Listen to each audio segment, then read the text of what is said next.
হালা পলাইছে পারপিছন আর ছুটে লাভ নাই ওকে পাওয়া যাবে না ইস কনফিউশন ধরে ফেললাম না রে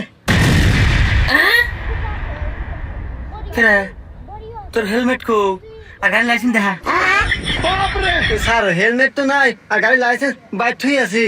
ও বাড়ি ঠিক আছে হ্যাঁ সমস্যা নাই আমি কাল্লু সার্জেন দাও 5,000 টাকা দাও